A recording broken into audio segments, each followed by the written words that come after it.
المطربة وردة لو سألناكي ايه سر جمالك واحساسك وصوتك الجميل، اكدب عليك اكدب عليك طبعا مش هتقول، بس انا هقولك. قول يا حبيبي قول، قول يا حبيبي قول. المطربة وردة مش بس صوت واحساس، وردة كمان شخصية جميلة وقوية. وردة سبحان الله عبارة عن ميكس جميل وفريد، جزائرية فرنسية لبنانية مصرية. طب ازاي بقى؟ بص يا سيدي، وردة والدها جزائري وعاشت واتجوزت في الجزائر، والدتها لبنانية وعاشت فترة في لبنان، اتولدت في فرنسا وعاشت فترة فيها، عاشت واتجوزت في مصر واحترفت الفن فيها. الميكس الجميل ده طلع لنا وردة، ومش وردة عادية، دي اجمل وردة في بستان الفن. تعال بقى اقولك المحطات المهمة في حياة المطربة وردة الجزائرية، يلا بينا.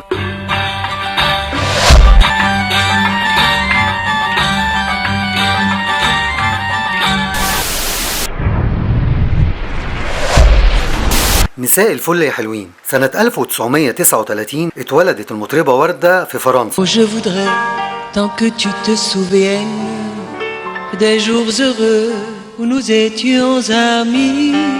ليه بقى في فرنسا؟ عشان ابوها محمد فتوكي سافر من الجزائر يشتغل في فرنسا عشان ظروف سياسية، وكانت الأسرة عايشة بين فرنسا وبين الجزائر، والجزائر في الوقت ده كانت محتلة من فرنسا. المهم ربنا كرمه وفتح هناك مطعم كبير بيحضر فيه كل الفنانين العرب. وردة كانت بنوتة جميلة وشقية شوية، وهتعرف قدام ليه انا بقول شقية. أنا شقية هرجع لك. المهم وردة كبرت شوية وبقت تغني في المطعم بتاع ابوها. تخيل طفلة 13 سنة وتغني لعبد الوهاب وام كلثوم واسمهان، طبعا مش هتعرف لو ما كانتش موهوبة. المهم ابوها لقى الناس معجبين بيها ومبهورين بصوتها، راح جايب لها فنانين يدربوها على الغنى عشان تبقى هواية ودراسة، وابتدت تتعرف ويبقى ليها جمهور في مطعم ابوها. وبعدين يا سيدي قامت الثورة الجزائرية سنة 1954. وردة ابوها كان راجل جزائري اصيل، وكان بيساعد الثوار ويبعت لهم اسلحة من فرنسا، ووردة كانت بتساعده في نقل المنشورات. الكلام ده من وهي لسه طفلة، عشان كده هتلاقوا وردة وارثة الوطنية من ابوها. شوفي الوطنية خدتها من بابا لكن الفن من ماما، وده باين من اغانيها الوطنية. هتلاقيها بتغني في الجزائر وطنها الاصل. عدنا إليك يا جزائرنا الحبيبة، يا جزائرنا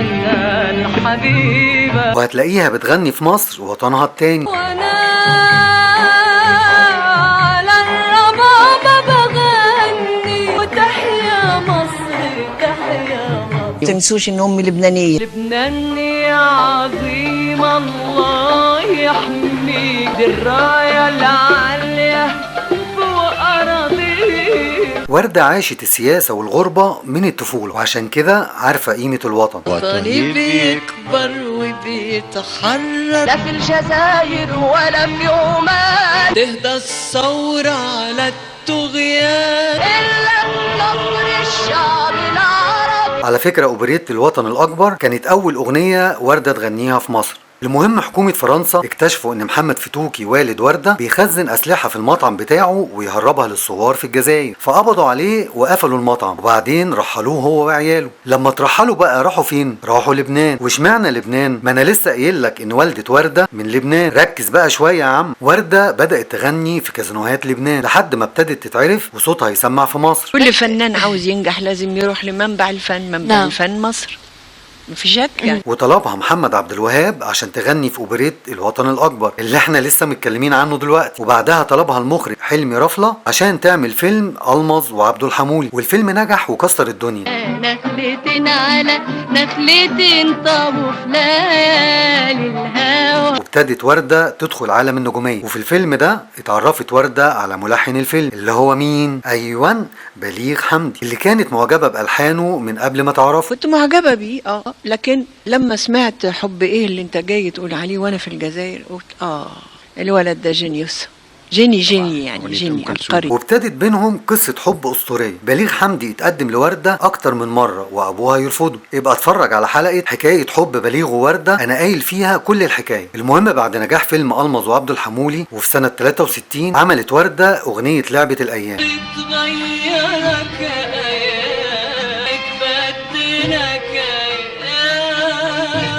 الأغنية لحن رياض السنباطي وكلمات علي مهدي.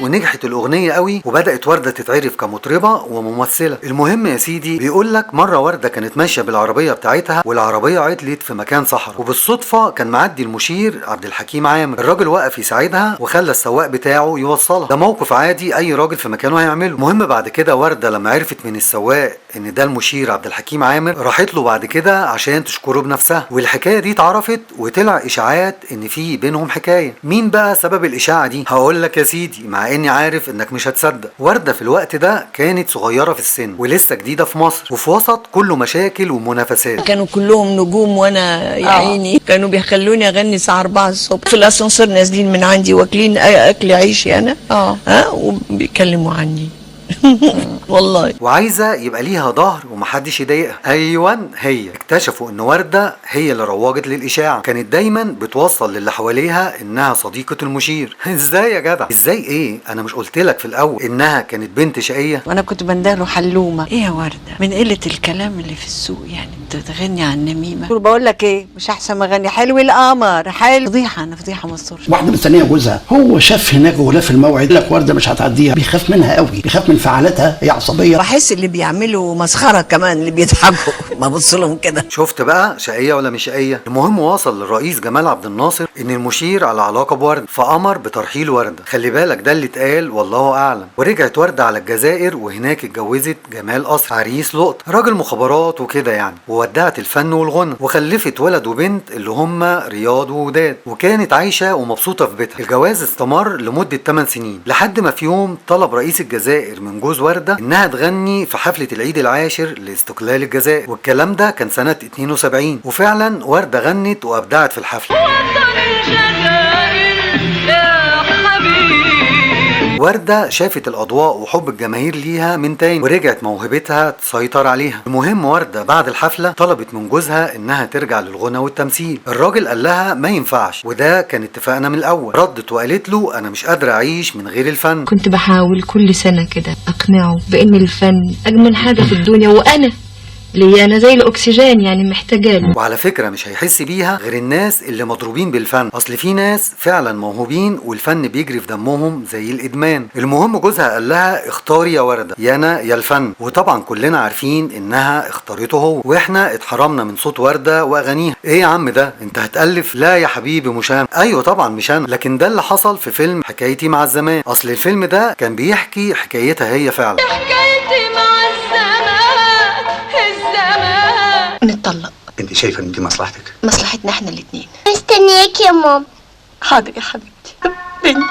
بنتي بس غيروا النهايه وخلوها رجعت لجوزها عشان الفيلم يكون مقبول للجمهور، لكن الحقيقه واللي حصل فعلا انها اختارت الفن وطلبت الطلاق، ورجعت ورده تاني لمصر. وحشتوني وحشتوني وحشتوني.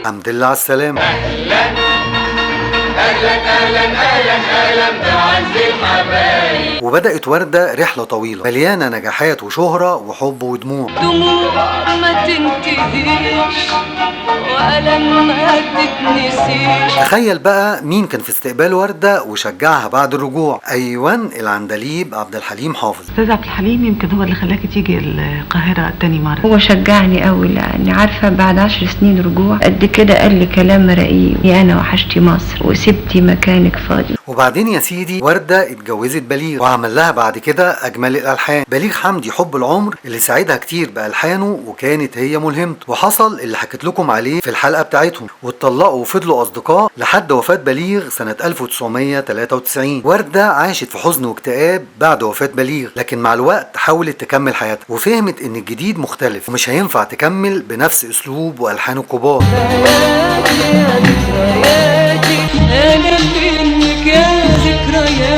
فهمت اللعبة وعرفت ان الزمن اتغير وبدأت تتعامل مع ملحنين ومؤلفين شباب، وده اللي خلى وردة تستمر اكتر من مطربين جيلها. سنة 1992 بدأت وردة بداية قوية باغنية بتونس بيك. بتونس بيك وانت معايا، تونس بيك وبلاقي في قربك دنياي. ألحان صلاح الشرنوبي وكلمات عمر بطيش. لما تقرب انا بتونس بيك. أغنية طربية طويلة لكن بلون وشكل حديث. واما بتبعد انا بتونس حبيبي. الأغنية نجحت جدا، خصوصا إنها كانت لون مميز وسط الأغاني الشبابية اللي انتشرت في التسعينات، وبعدها عملت أغاني قصيرة وشبابية وابتدت تتعامل مع موزعين شاطرين زي طارق عاكف ويحيى الموجي وغيرهم، وده عشان تقدر تكمل. ما تنساش إن في الوقت ده كانت بتنافس عمرو دياب وحميد الشاعري وإيهاب توفيق ومحمد فؤاد وجيل كبير من الشباب، وفعلا قدرت تنافسهم وأغانيها كانت مكسرة الدنيا، وعملت أغاني كتير في الفترة دي، أشهرها حرمت أحبك سنة 93. حرمت أحبك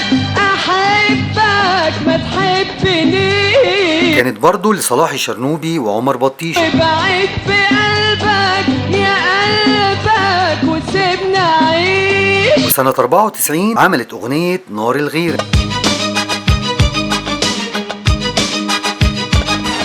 واضح طبعا التوزيع الموسيقي الجديد على وردة. جرب نار الغيرة، جرب نار الغيرة. طبعا لصلاح الشرنوبي وعمر بطيش. جرب ليلك يبقى نهار، ليلك يبقى نهار. تحتك شكوى عيونك نار، عيونك نار. وبعد رحلة طويلة رجعت وردة تاني لوطنها الجزائر. مش شو، مش إضاءات، مش جماهير، حياة هادية وعائلية، مبسوطة أنا كده. اللي عاشت كتير بعيد عنه لكنه كان دايما جواها، وده كان باين دايما من كلامها. أنا صغيرة كله أغاني جزائري. بابا علمني أحب بلدي قبل ما أشوفها. ودعت وردة الفن بآخر أغنية ليها، أغنية أيام.